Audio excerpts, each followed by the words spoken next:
Hello, my nonprofit unicorns. Real quick, if this podcast has helped you at all in the past year, can you do me a favor and leave a rating and a review? This helps the almighty algorithms determine that my podcast is worth showing to new people. I appreciate it, and I appreciate you. Now on with today's show. Hello, and welcome to Nonprofit Nation. I'm your host, Julia Campbell, and I'm going to sit down with nonprofit industry experts, fundraisers, marketers, and everyone in between to get real and discuss what it takes to build that movement that you've been dreaming of. I created the Nonprofit Nation podcast to share practical wisdom and strategies to help you confidently find your voice, definitively grow your audience, and effectively build your movement. If you're a nonprofit newbie or an experienced professional who's looking to get more visibility, reach more people, and create even more impact, then you're in the right place. Let's get started.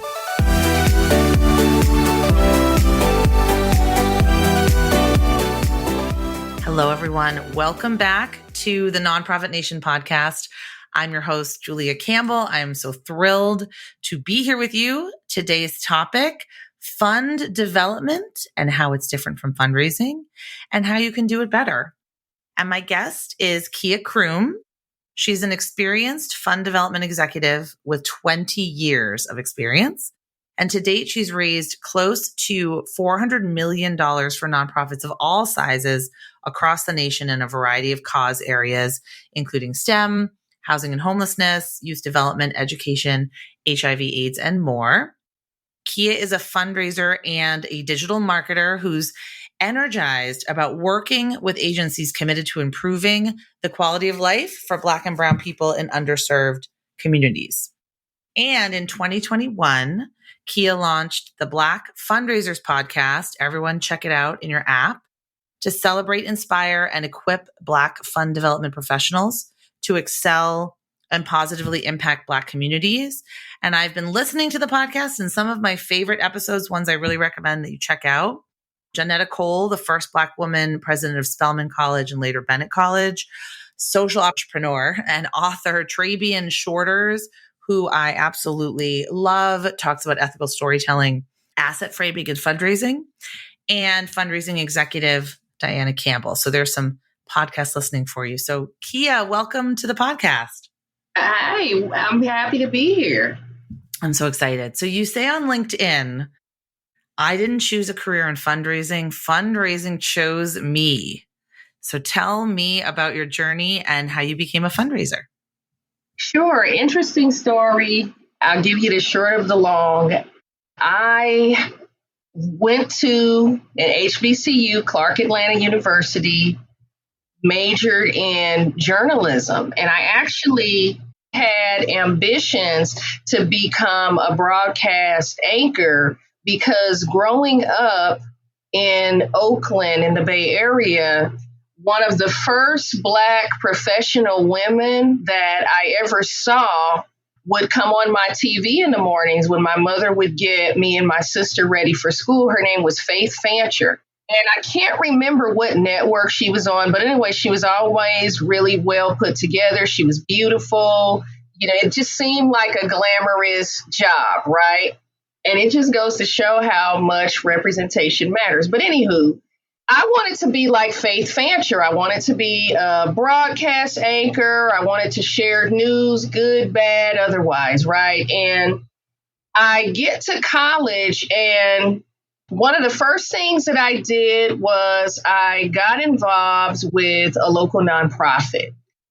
And this wasn't something new. I grew up in a household where even though we were, in a construct of poverty, I don't like to refer to us as poor in the spirit of assets framing. Even though we were in a construct of poverty, we were taught, my sister and I, to give and to do charity and to have concern for your fellow man or woman, right? We were encouraged to volunteer, and we saw our mother doing some social justice work, whether it was HIV/AIDS education, because I grew up in the 80s and the height of the crack epidemic. And we know a lot of sisters were contracting the virus at that time. So I saw my mother doing community work. I saw my mother volunteering at organizations like UNICEF, for instance. So fast forward, I'm in Atlanta, freshman, sophomore, writing for a couple of news outlets, interning, but nonetheless, I'm volunteering at this local homeless agency, and I'm volunteering on the weekends, collecting donations and so forth. And one of the board members learned about me, learned about my work, and said, my goodness, why don't you consider getting involved with this organization called Hope Through Divine Intervention? I'd be happy to connect you because I've learned that you're quite an impressive writer. And, this individual felt like I was operating beneath my gifts and talents by collecting their in-kind donations on the weekends. So this individual connected me with the organization's executive director, and we didn't quite know in that moment, right? I mean, I knew that she was such an inspiration. I saw the work that she was doing in housing homeless veterans and helping people get off the streets. That's the work that Hope Through Divine Intervention did. They were a small, community-based, kind of fledgling organization. So I get involved, meet the founder, and I don't quite remember how. I got it now. Of course, the individual that connected us shared that I was a journalist. From there, it became, okay, well, Kia, why don't you try your hand at helping us to write some grants? And I remember saying, grants? Mm-hmm. Oh, don't tell anyone you're a good writer, because that's what happens. I don't know the first thing about writing a grant, but okay, I'm happy to help. Wrote this grant for the organization. It was a community impact grant proposal for the United Way Atlanta. And I honestly forgot about it, went back to what I was doing, volunteering for the other organization and so forth. And a few months down the road, when the Hope Through Divine Intervention founder learned that they received this grant, it was like $200,000. They jumped for joy and they wanted me to do more of this. And the rest is her story. Yes. I love that. And I think that story will ring true for a lot of people. And I know a lot of my guests, myself included, we found our way into fundraising by being talented somewhere else in the organization. And then realizing that the connecting the dots and writing and crafting a compelling story was hugely impactful when we were actually doing fund development, which is what we're talking about today. Oh, yes. It was a match made in heaven. It's like, okay, so I can use the skills that I would have used as a journalist to do work that is meaningful. Like, this is an ace in the hole. And I never looked back.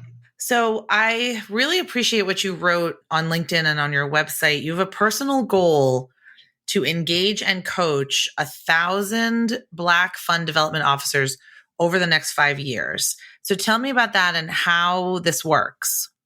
Sure. So since I started podcasting, I had been, just so blessed and fortunate to hear from Black fundraisers across the globe.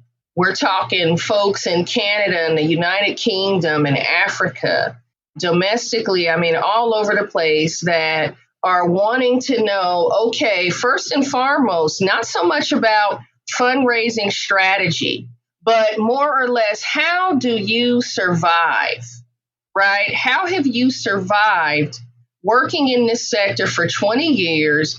How do you keep the fight, right? Where do you find the energy? Where did you find your voice? Those are the kinds of questions that I get.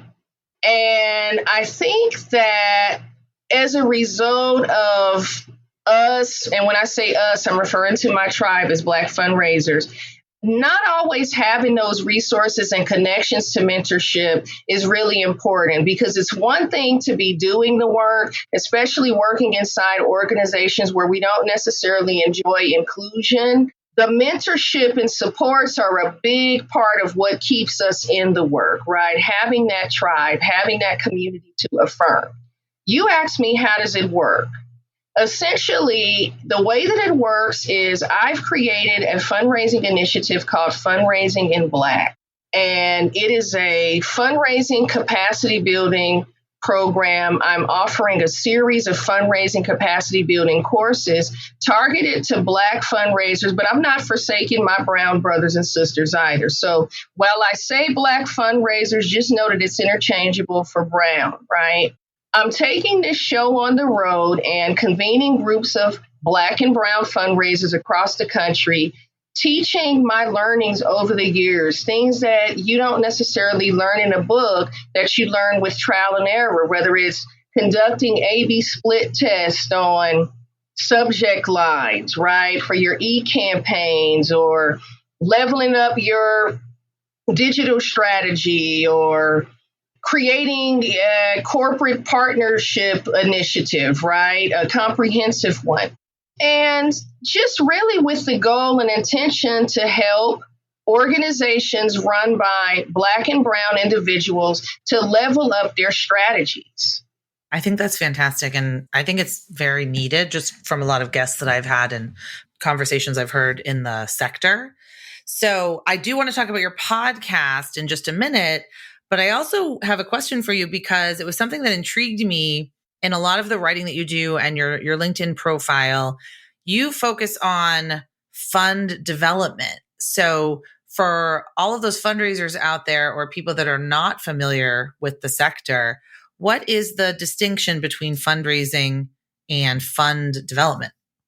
So I just wanted to button something up really, really quickly, and I'll answer that question. I wanted to say, for your listeners that are interested in fundraising in Black, please, please, please reach out to me.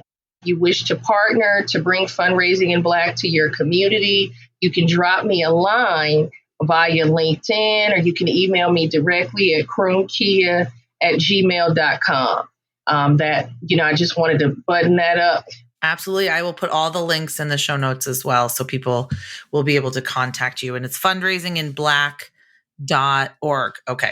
So to your question, distinguishing fundraising from fund development, the way that I look at it is this. Fund development is the process of creating and enhancing relationships with donors and donor prospects to secure a gift, right? We hear people all the time say, secure the bag, right? It essentially paves the way to the gift through a series of steps or actions, right, that would propel or incite a donor or prospect to want to make a gift to you. It's the conversations you have. It's the commonality, the shared humanity. It's when you're talking to that donor and listening for, where they're impassioned and what really grabs them about your agency and what kind of impact they want to make on an individual level, a micro, macro level, whatever their ambitions are, and how you foster this relationship in such a way where they're partnering with you to affect that change or achieve that impact, right? It's the moves management function of, just simply put, relationship building. Relationship building, and fundraising is the outcome. Fundraising is the outcome. It's the result. If you think of it this way, fund development is all about the relationships you create as you take steps towards securing the bag, while fundraising is more the tactical strategies you employ to get the bag. And what kinds of challenges are you seeing in the fund development sector, and what can we do? How do you address them? How can we address them?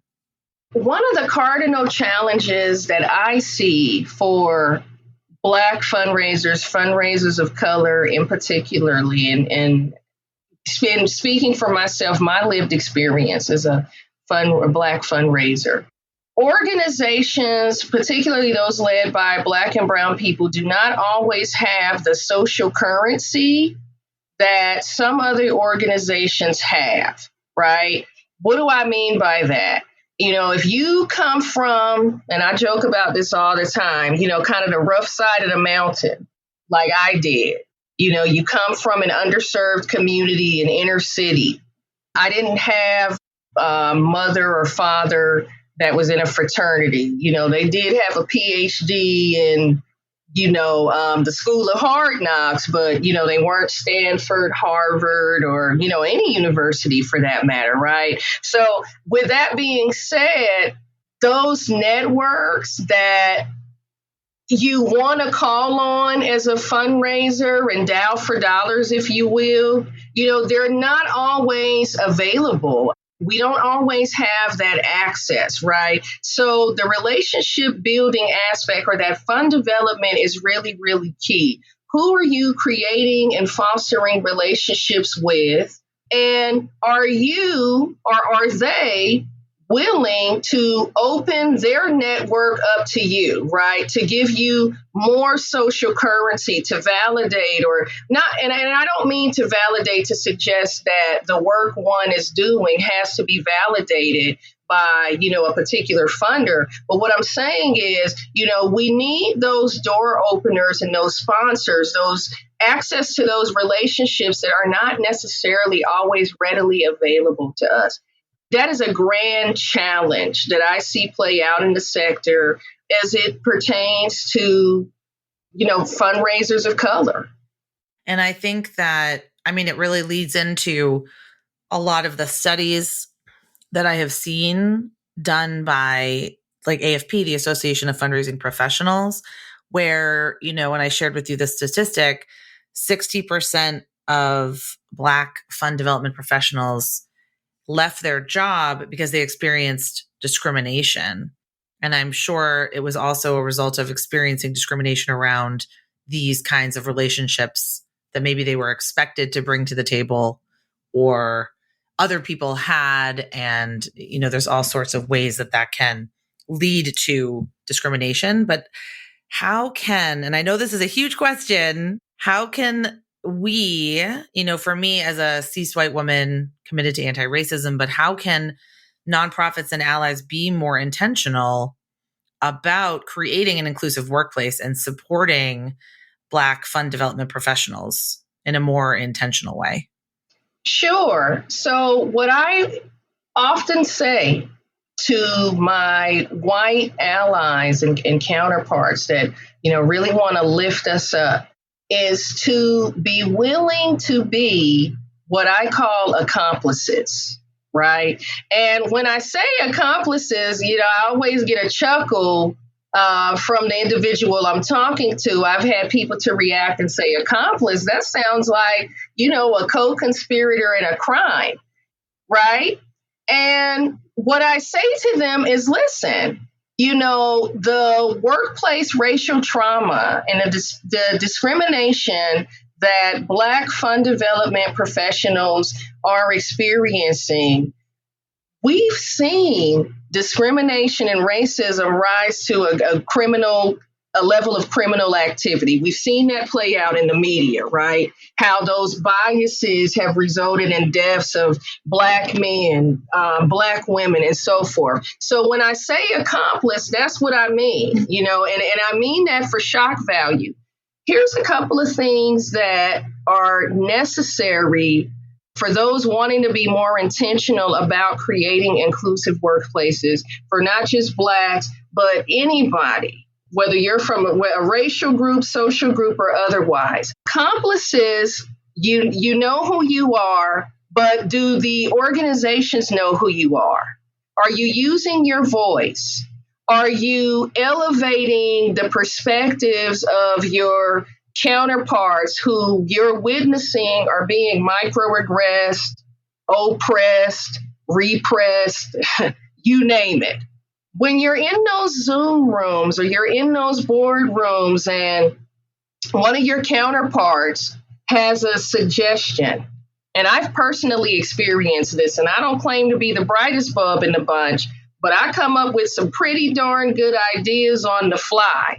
And, your white male supervisor gives a snare, and okay, moving on, that accomplice might raise his hand and say, well, listen, Kia had a really valid point, and I'd like to hear more before we move on. Right? Kia, do you mind revisiting this? Because I don't want us to lose this. Right? And I actually had this exact thing happen. And I said my piece. And after I was finished, that accomplice said, are you satisfied with your response? Or is there anything additional you feel that we need to hear from you in this moment before we move on? That's incredibly powerful. So the accomplices, you know who you are. Are you willing to come forward? And are you willing to use your voice? Are you willing to use your privilege to inhibit those inhibitors to inclusion, those microaggressions, those times in which you see a person being talked over or disregarded or left off of a calendar invitation to a vital meeting? You're always looking for the person that you're not hearing from and lifting up their perspective and challenging the organization to operationalize norms around inclusion, strong norms around inclusion. That is the only way. And I'm going to let you in on a secret. It has to be adopted from the top down. I have seen firsthand what happens when an organization is full of individuals who say, hell no, we won't go. This has got to come to an end. Our Black counterparts have been just ripped, to pieces and put on display here. It's one thing when folks are outraged and take a stand who are not in leadership and there's this push-pull. But if leadership isn't modeling that top down, it's not going to have any kind of indelible impact, and the workplace is likely to be one that inhibits inclusion and is not equitable. That's really important. I love what you said about, do you feel like we have listened to you? Do you feel like there's anything else that you need to add?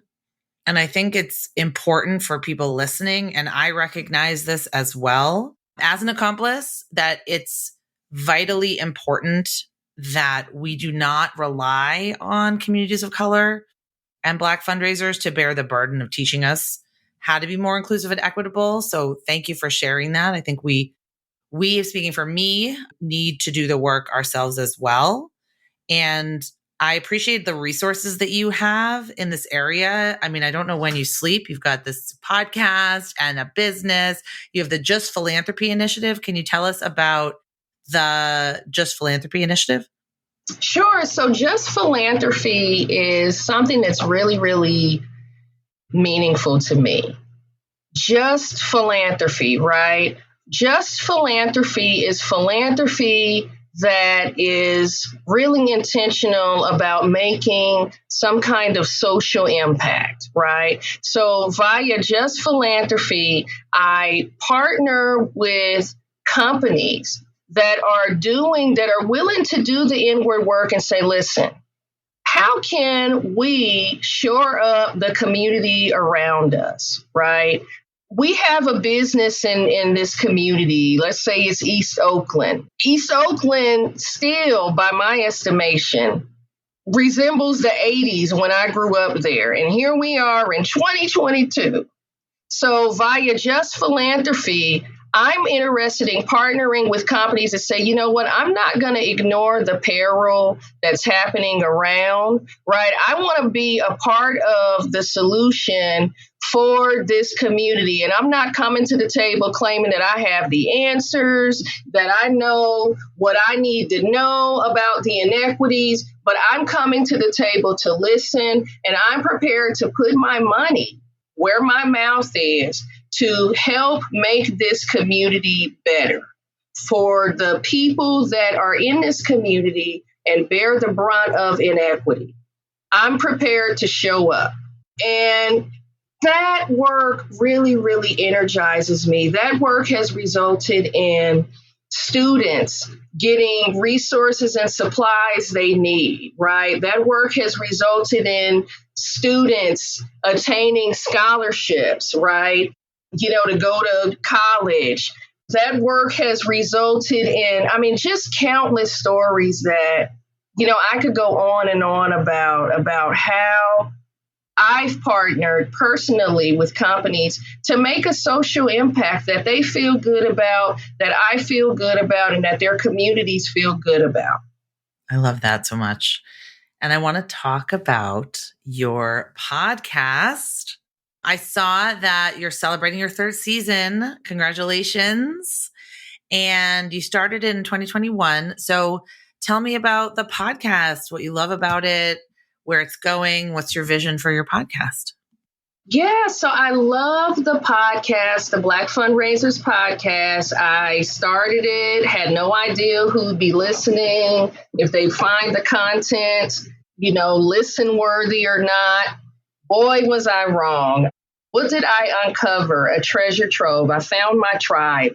I found that there are other Black fundraisers who live in the U.S. and even abroad that, although we live in different parts of the world or parts of the country, we share the same lived experience with inequity inside our organizations, where we are operating from a place of passion.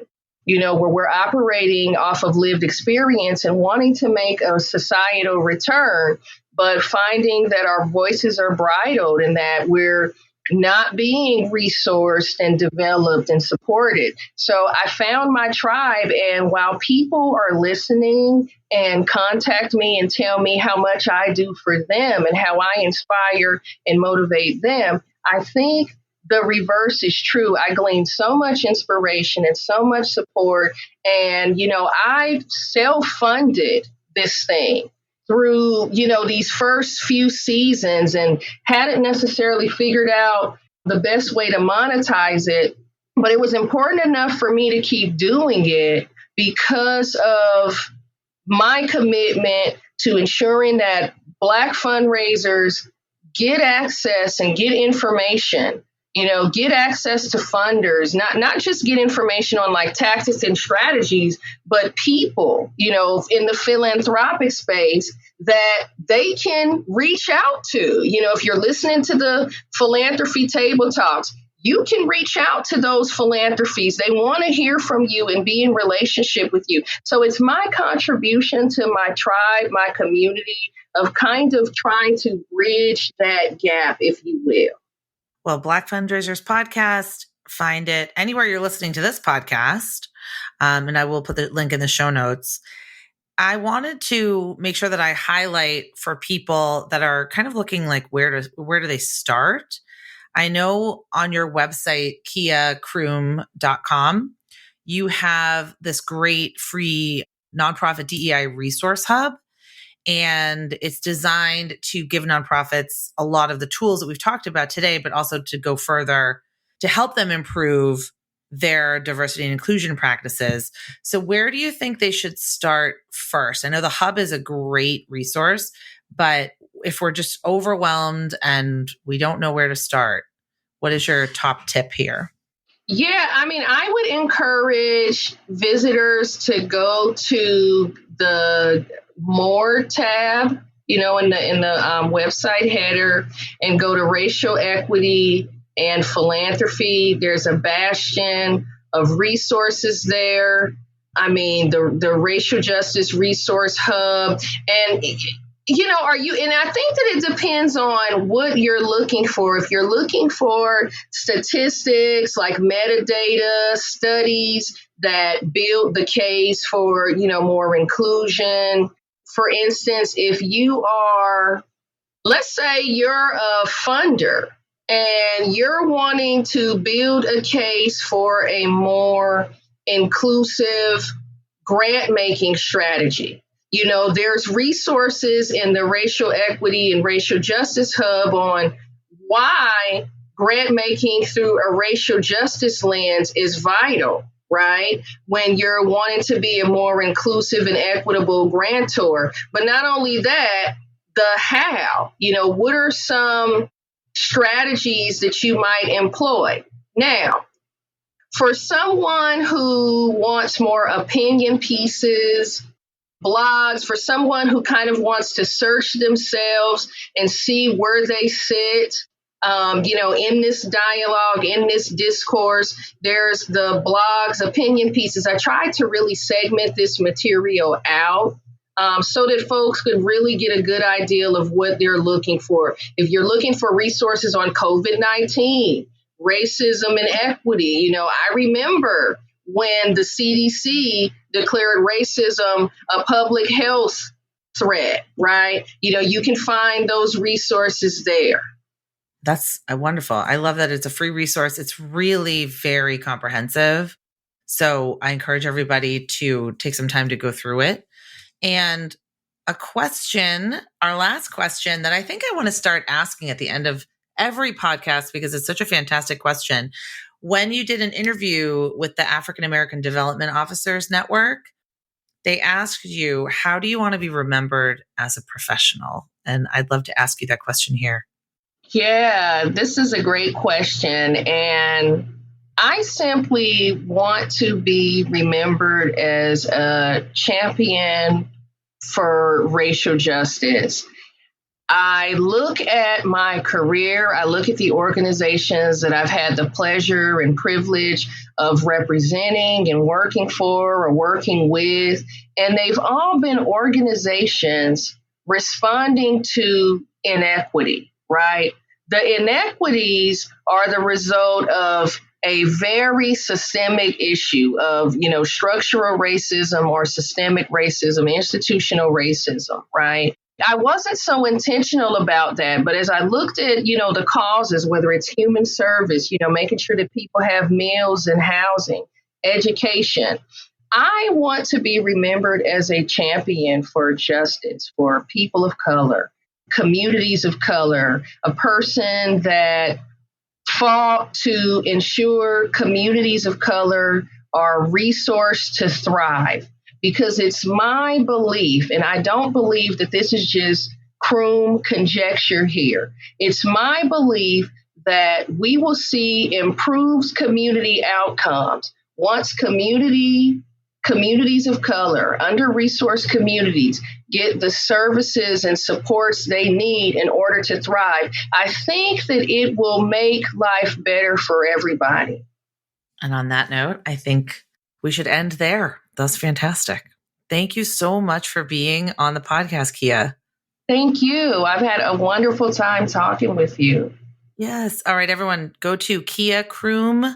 That's KIACROOM.com, or look in the show notes for all of the links and the resources that we talked about today. And I'll see you on another episode of Nonprofit Nation. Thank you.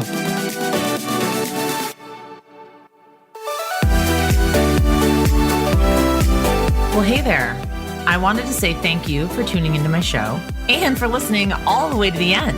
If you really enjoyed today's conversation, make sure to subscribe to the show in your favorite podcast app, and you'll get new episodes downloaded as soon as they come out. I would love if you left me a rating or a review, because this tells other people that my podcast is worth listening to. And then me and my guests can reach even more earbuds and create even more impact. So that's pretty much it. I'll be back soon with a brand new episode. But until then, you can find me on Instagram at Julia Campbell 77. Keep changing the world, you nonprofit unicorn.